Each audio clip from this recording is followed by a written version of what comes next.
오늘은 히브리서 강의 23번째입니다.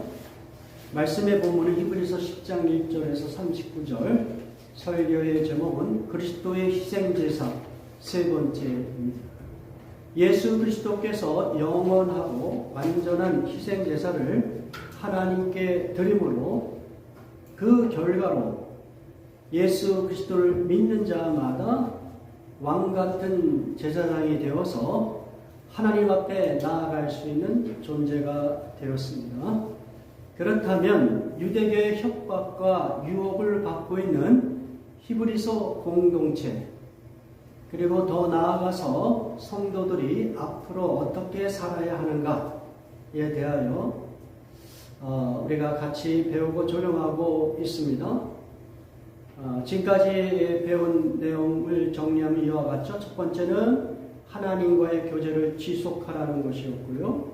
두 번째는 교회 생활을 지속하라는 것입니다.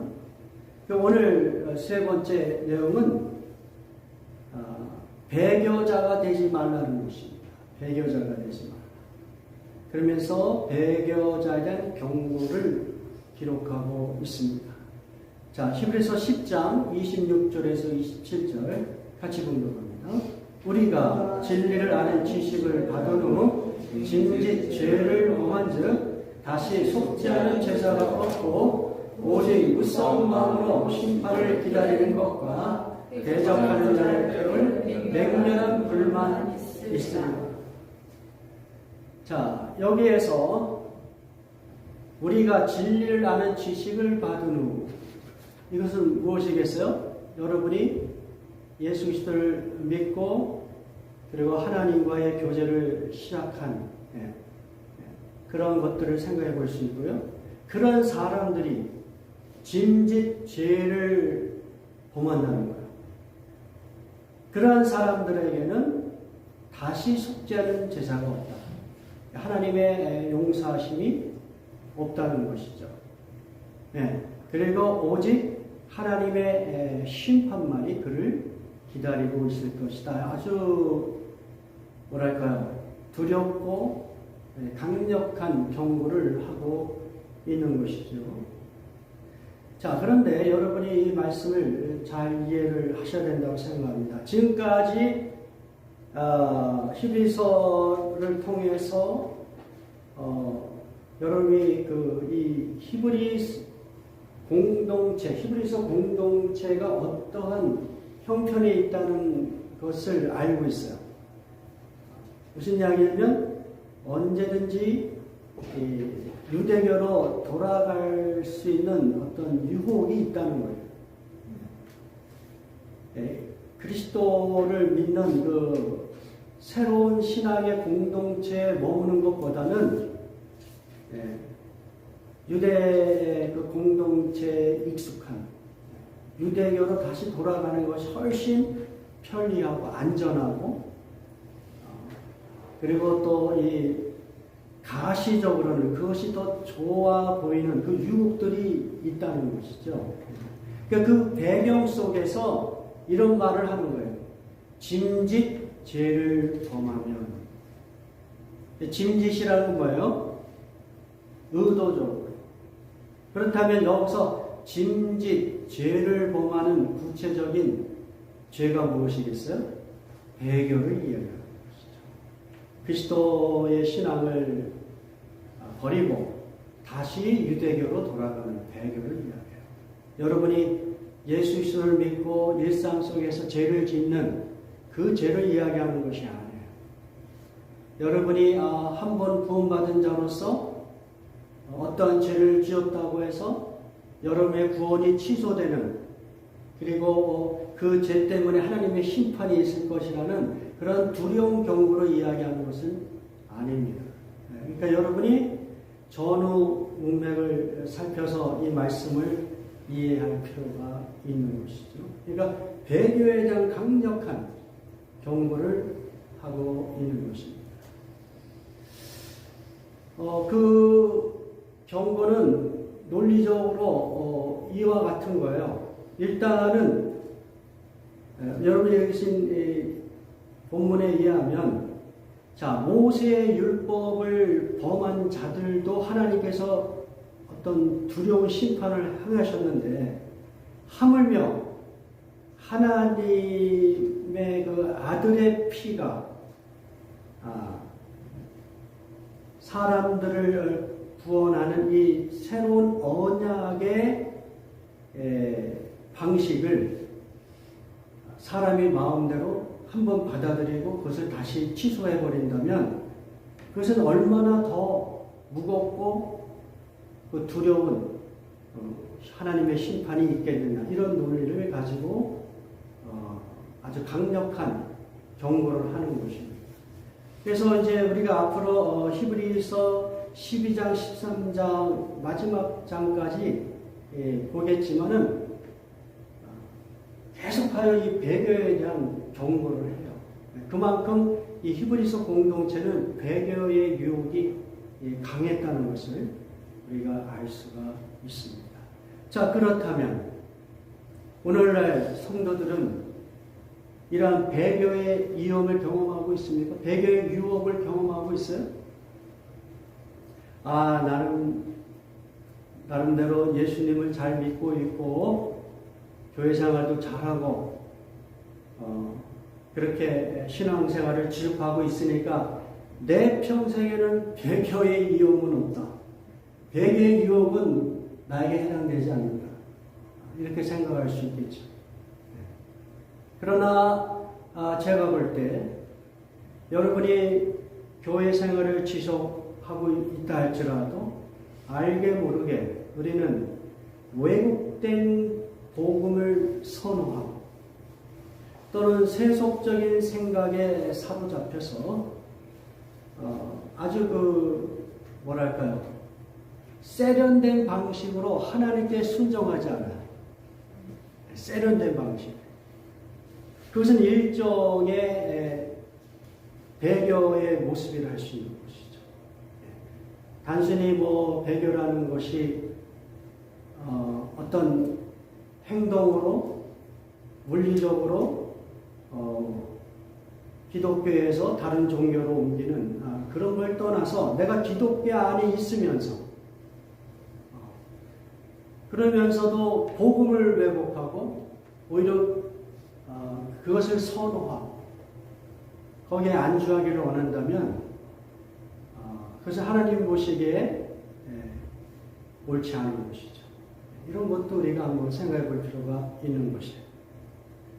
2000년 전 고린도 교회가 그러한 경향이 있었다는 거예요. 그러한 경향. 그러니까 이 고린도 교회는 이 바울이 세운 교회인데 어느 날 예루살렘에서 온 거짓 사도들이 고린도 교회에게 복음을 왜곡시킨 메시지를 증거하고 고린도 교회는 그것을 받아들입니다. 그래서 이 교회 안에 바울파가 생겨요.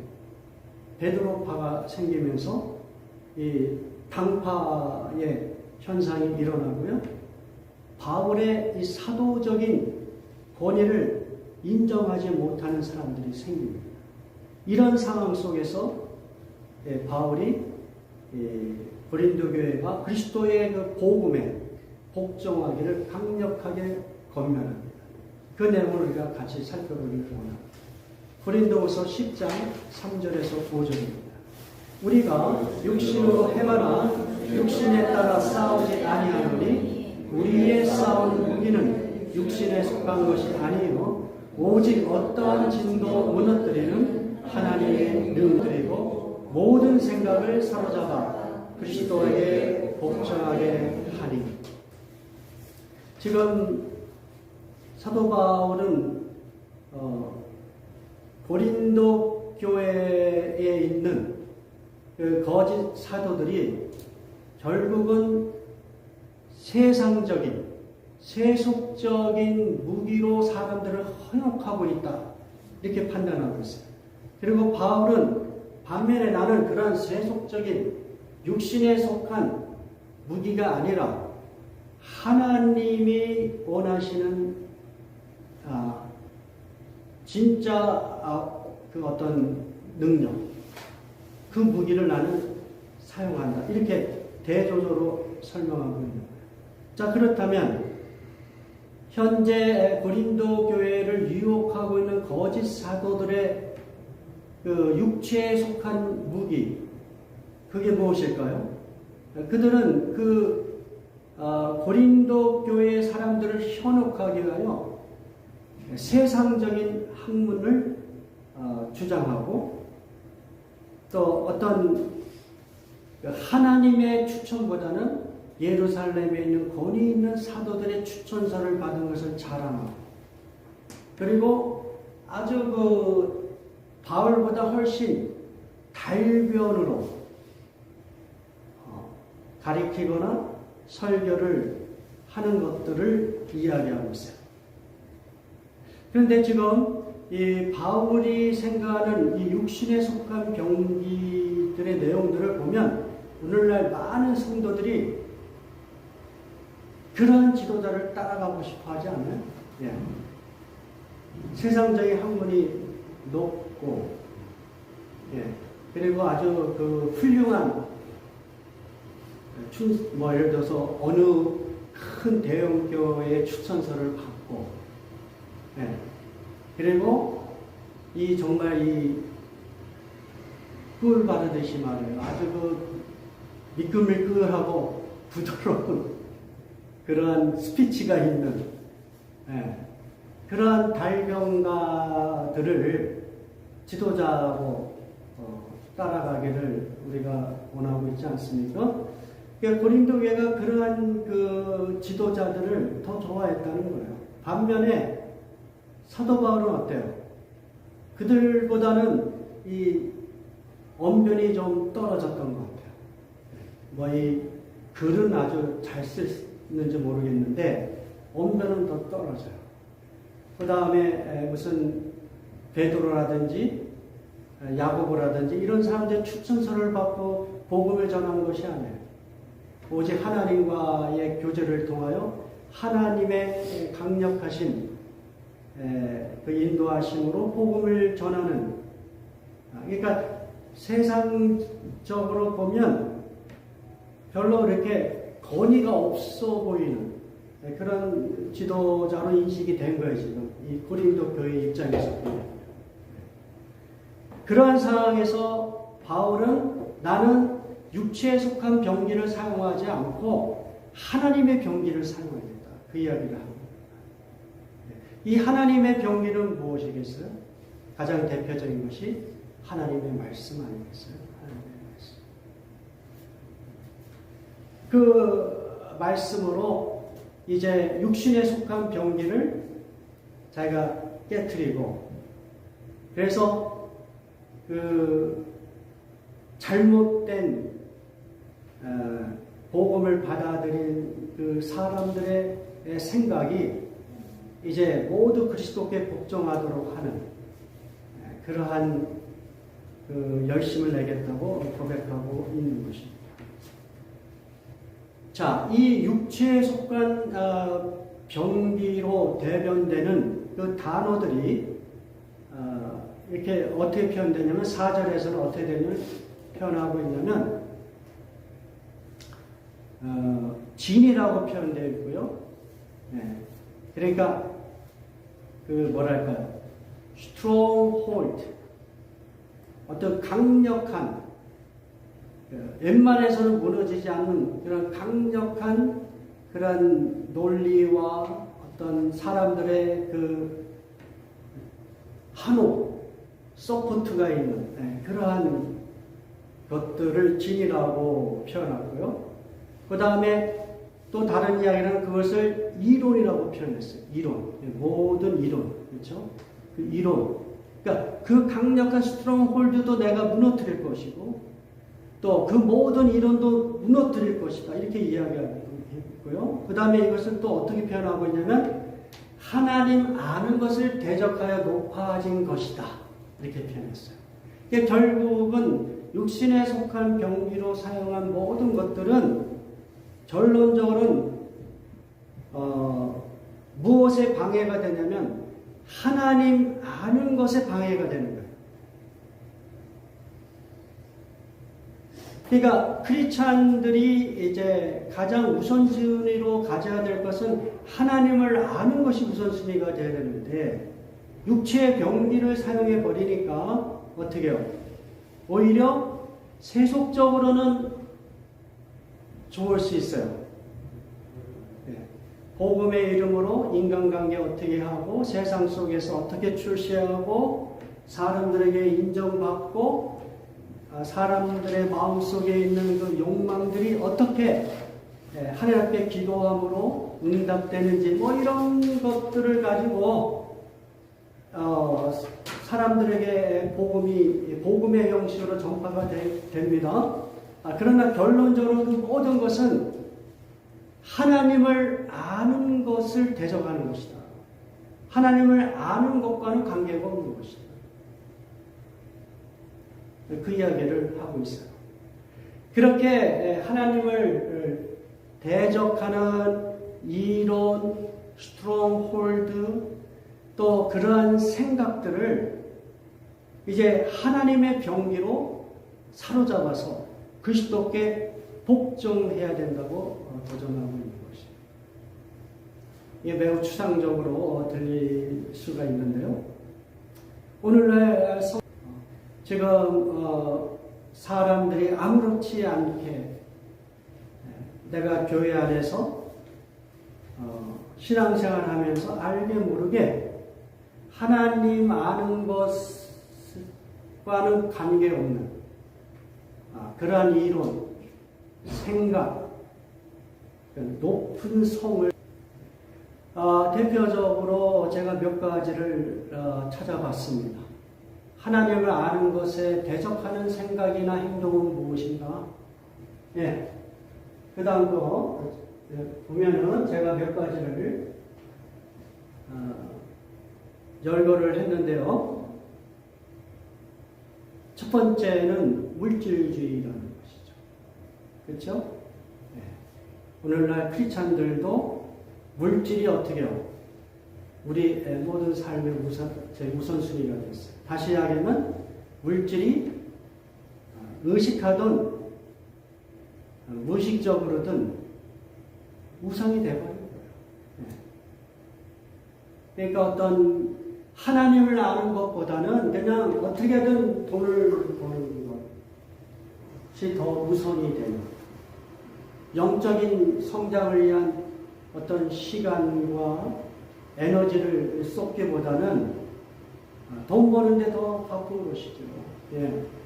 이런 것들이 알게 모르게 하나님을 아는 것을 대적하는 그러한 사상, 삶의 양식이라고 할 수 있는 것이죠.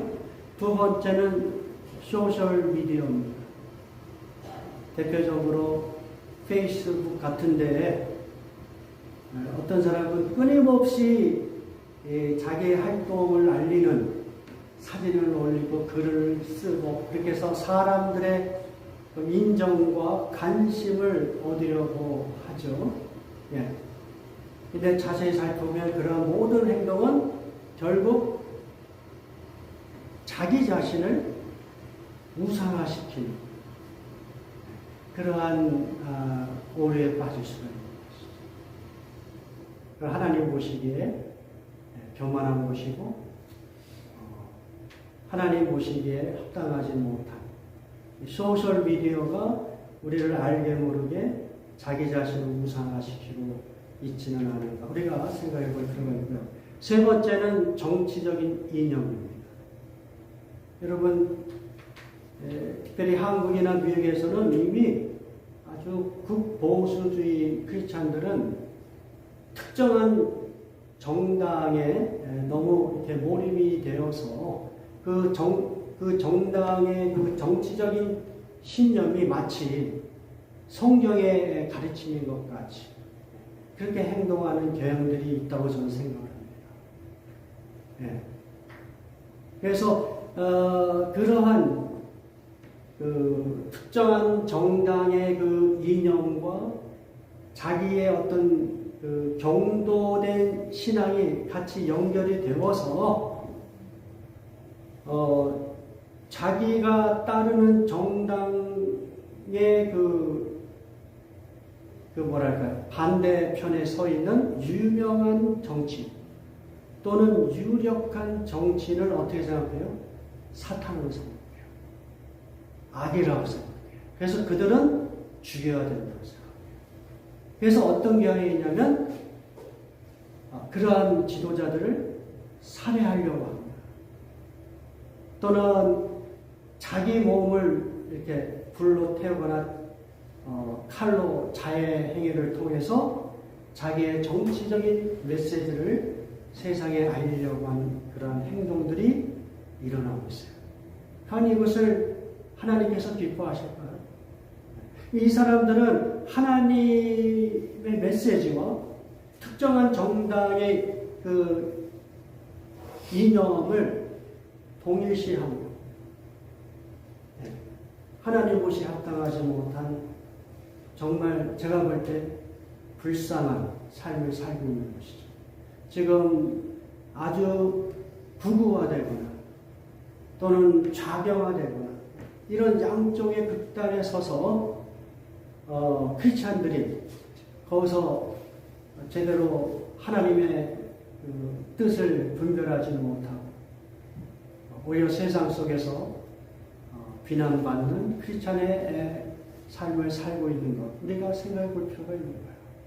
그러한 것들은 사실은 하나님의 메시지를 완전히 왜곡하는 것이다. 자, 그 다음에는 성공과 성취라는 것입니다. 왜냐하면 크리스찬들이 반드시 성공해야 된다. 반드시 어떤 업적을 이루어야 된다는 이 세속적인 교육, 그 가치관이 마치 성경의 메시지인 것 같이 그대로 받아들이고 있다. 그러나 자세히 보면 그것은 하나님의 메시지가 아니에요.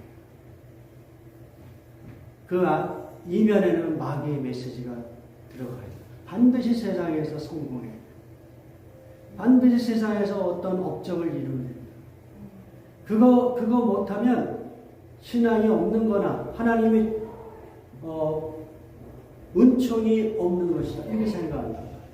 예를 들어서 어떤 대형교회는 여기에는 사람들이 많이 모이고 모든 부가 있으니까 하나님의 은혜가 정말 충만하다 이렇게 생각할 수 있고, 그러나 반면에 어때요? 저에게 같이 좀 사람들이 적게 모이고 이런 것은 하나님의 은혜가 없다고 생각할 가능성이 크죠. 그렇죠? 또는 그러한 사고방식, 성공과 성취가 마치 하나님이 원하시는 분명한 뜻이라고 생각하면서 달려온 사람들은 그것이 신앙이라고 생각하면서 가난한 사람들은 하나님의 축복이 없는 것이다. 하나님의 은혜가 떠나는 것이다. 이렇게 생각한다. 세상 속에서 정말 무명하고 인정받지 못하고 그러한 사람들에게 임하시는 그 하나님의 그 섭리, 하나님의 은혜 이런 거 생각할 겨를이 없어요. 예. 그러니까 이 성공과 성취는 우리를 매우 매력적으로 유혹하고 있기는 해요. 우리 안에 이게 다 있잖아요. 그렇죠? 성공하고 싶고 뭔가 세상 사람들이 인정할 수 있는 큰 업적을 남기고 싶은 그런 것이 있어요. 그것을 크리스찬들이 부인할 수 없지만 그러나 거기에 몰입하는 순간 하나님께서 정말 낮은 곳에 임하신다는 것, 사람들이 보기에 실패한 것 같은데 오히려 그 안에 영적으로는 더 풍성한 은혜가 있다는 이런 것들을 놓치고 있는 것이죠. 그 대표적인 것이 어디겠어요? 예수 그리스도의 십자가 아니겠어요? 예수 그리스도의 십자가는 성공이나 성취하고는 전혀 반대가 되는 그러한 장소인 것이죠. 그러나 예수 그리스도의 십자가는 온 인류를 구원하는, 그리고 온 인류에게 부활의 소망을 주는 그런 역설적인 하나님의 은총이 임하는 것이 아닙니까? 그러니까 가난한 자에게 복이 있다는 예수님의 말씀 우리가 기억할 필요가 있는 거예요. 가난한 자에게 복이 있다. 애통한 자에게 복이 있다. 핍박을 받는 자에게 복이 있다. 그거 그냥 하신 말씀 아니란 말이에요. 근데 우리는 전부 다 예수 그리스도를 믿었으니까 우리는 다 성공해야 되고 무엇인가를 이루던 이 생각에 사로잡혀 있단 말이에요. 그것이 하나님의 뜻과는 얼마나 반대되는 것인가 생각해 볼 필요가 있고요. 그 다음에 다섯 번째는 안락과 안전입니다. 그러니까 사람들은 끊임없이 편안하고 안전한 곳을 찾죠. 그것도 뭐 내추럴한 거예요, 사실은. 그렇죠? 그러나 거기에 우리의 어떤 모든 것을 걸어버린다면 안락과 안전이 오히려 우리의 우상이 될 수가 있는 것이죠. 다시 이야기하면 편안함과 안정만을 찾게 되면 어떤 오류가 생기냐면 희생적인 사랑, 하나님의 나라를 위하여 손해보고 그런 것들을 꺼려하게 돼요.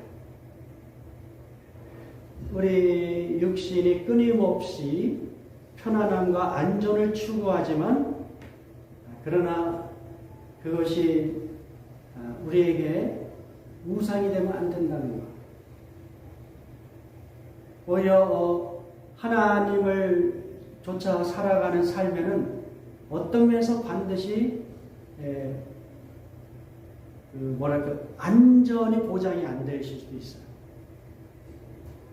편안함, 편리함이 보장되지 않을 수 있어요. 오히려 더 불편하고 오히려 더 고통이 있을 수도 있는 것이죠. 그게 크리스찬들의 삶의 한 모습이에요. 그것을 성경은 부인하지 않아요. 공공연하게 그것을 이야기해요. 그리스도와 함께 무엇을 받으라? 고난을 받으라 그러잖아요. 그리스도와 함께 고난을 받으라. 근데 우리는 끊임없이 편안하고 안전한 것을 추구한단 말이에요. 그런 것들을 우리가 배제할 수는 없지만 그것이 우상화가 되면 안 된다는 거예요. 그렇죠? 예. 그런 거 우리가 잘 적용해야 되고요. 여섯 번째는 기술과 엔터테인먼트입니다. 예. 기술이 발달하면서 우리는 자연스럽게 그 업그레이드된 기술을 선호하죠. 엔터테인먼트, 미디어를 소비합니다. 그러나 이러한 것들에 또 몰입을 하게 되면 우리의 마음과 생각이 하나님 안에서 어떤 그분을 통해서 오는 즐거움, 하나님과의 교제를 통해서 오는 즐거움을 찾지 않을 가능성도 있다는 것이죠. 왜냐하면 엔터테인먼트나 미디어의 소비가 훨씬 더 재미났다고 생각합니다.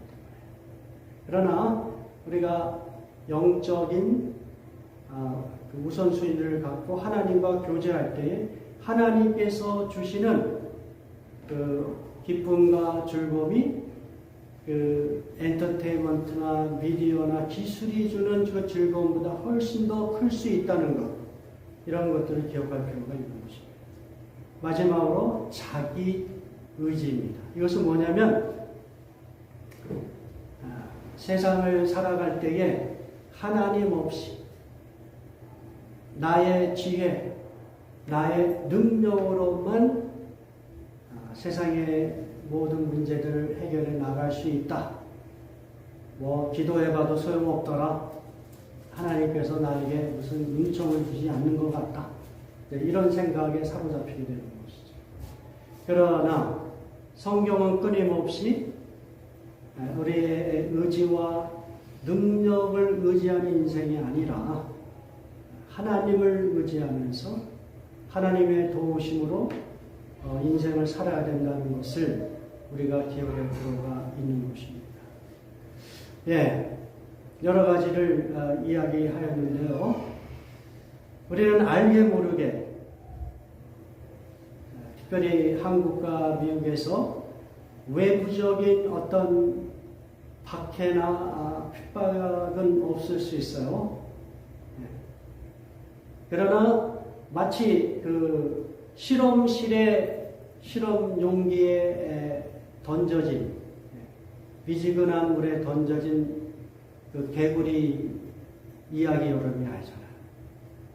그 미지근한 온도에서 이 개구리가 편안함을 누리고 그러다가 서서히 이 온도가 높여가면서 개구리가 설마 죽는 그 이야기 생각해 볼 필요가 있는 거죠. 우리는 교회 안에 있으면서 또 신앙생활을 지속한다고 하면서 지금까지 열교한 이러한 여러 가지 그 사상과 이론 이러한 것들에 알게 모르게 유혹을 받고 있다. 그러한 것들을 선호하고 있다. 그러한 것들을 우선시하고 우상화하고 있지 않은가. 이런 것들을 돌아보면서 하나님을 아는 그 모든 그 수단을 우리의 삶 속에서 우선순위로 하라. 그러면 하나님을 알기 위하여 하나님과 교제하기 위하여 무엇을 일상 속에서 우선순위를 하고 그것을 사용하고 있느냐. 가장 기본적인 것이 무엇이겠어요? 하나님의 말씀을 묵상하고 하나님 앞에 기도하고